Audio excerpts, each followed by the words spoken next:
राधे राधे। जय श्री कृष्ण। नमस्कार दोस्तों, आप सभी का स्वागत है।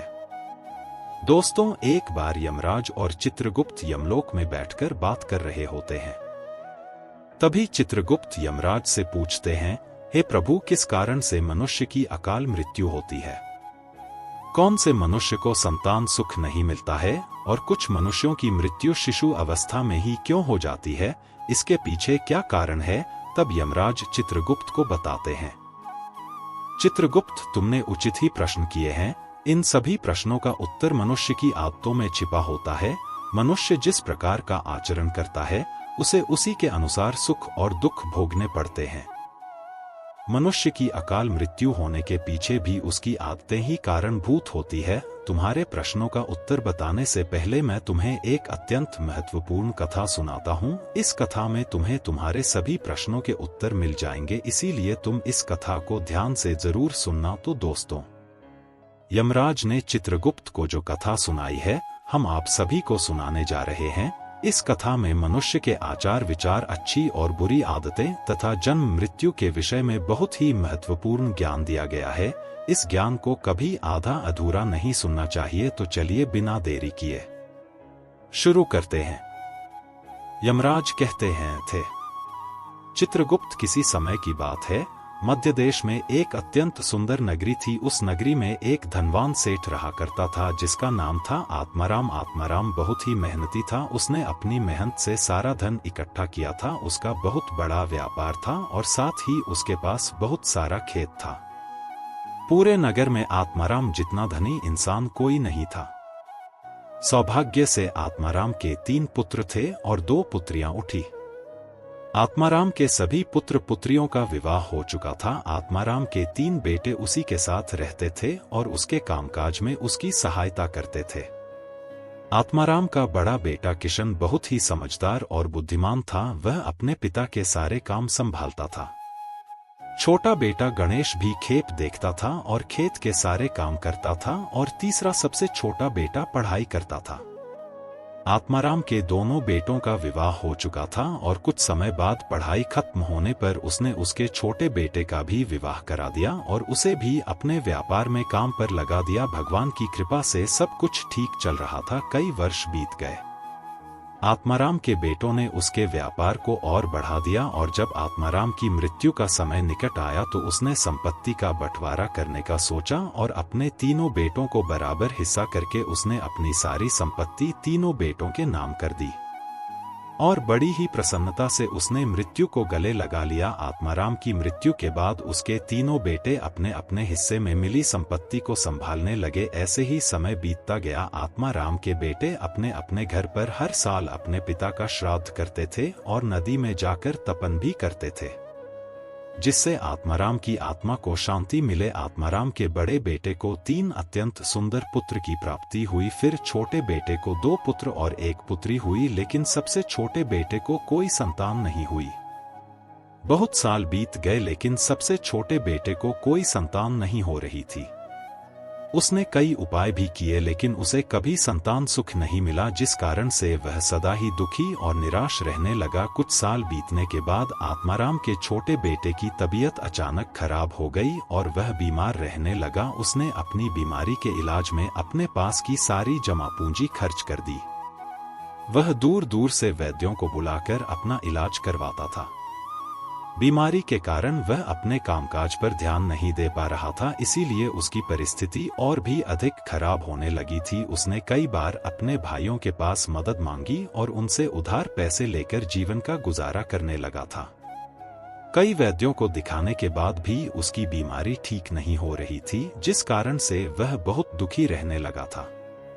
उसके भाई भी अब उसकी मदद करके थक चुके थे, लेकिन अब उन्होंने भी उसकी मदद करना बंद कर दिया, क्योंकि वह अपने बड़े भाइयों से ठीक से बर्ताव नहीं करता था। वह अपने भाइयों की उन्नति देखकर जलने लगा था और उनसे द्वेष करने लगा था, जिस कारण से वह और भी अधिक दुखी रहने लगा था।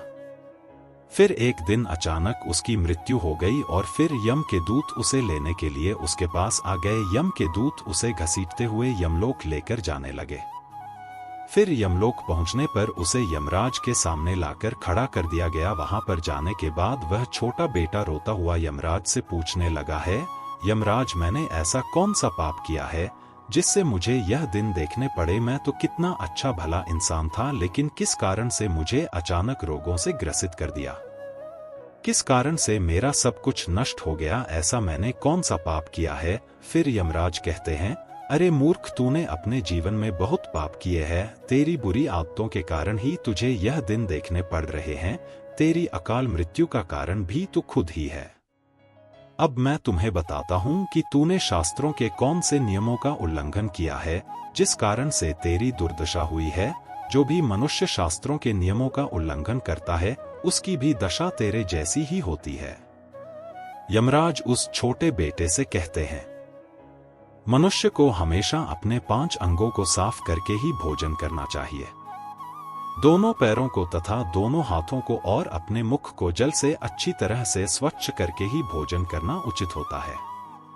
इससे मनुष्य के शरीर से रोग दूर रहते हैं और व्यक्ति दीर्घायु बन जाता है।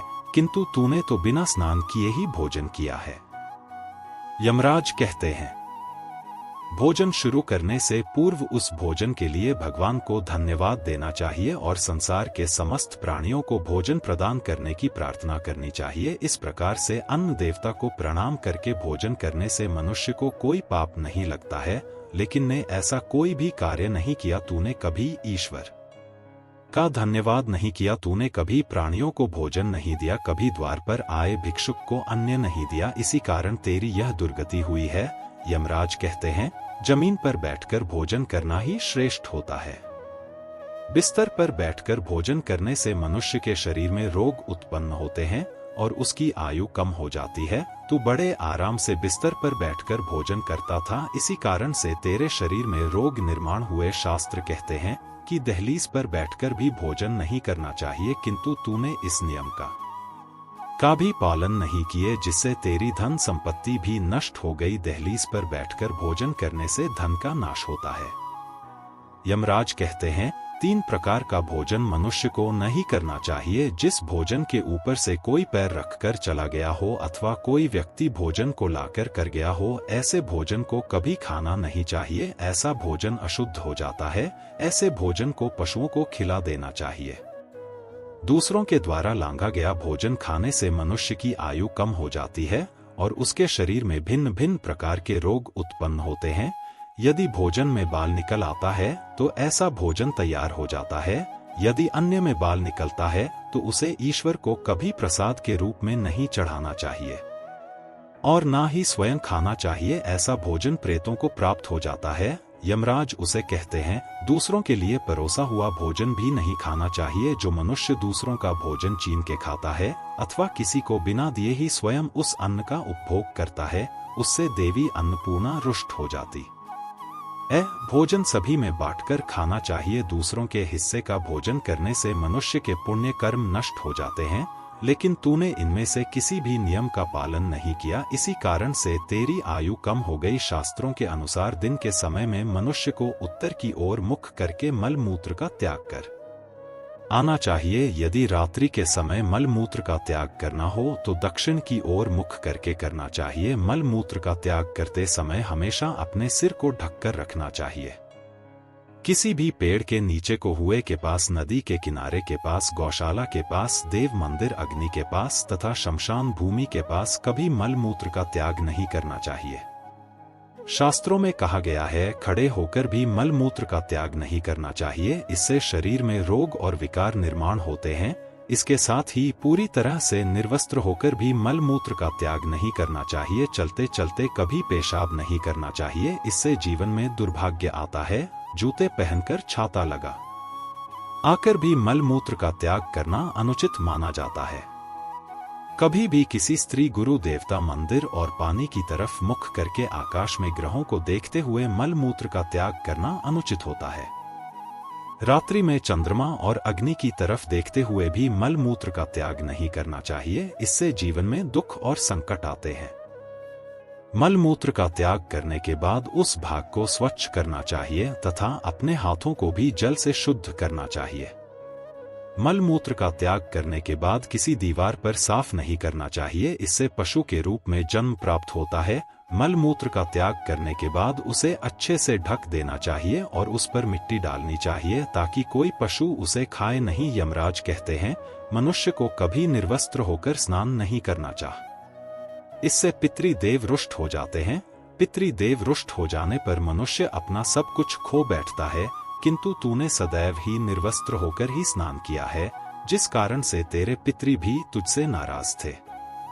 इस प्रकार से यमराज उस छोटे बेटे को बहुत सारा ज्ञान देते हैं और यमदूतों से कहकर उसे नरक ले जाने की आज्ञा देते हैं। तो दोस्तों, इस प्रकार से मनुष्य को कभी शास्त्रों के नियमों का उल्लंघन नहीं करना चाहिए।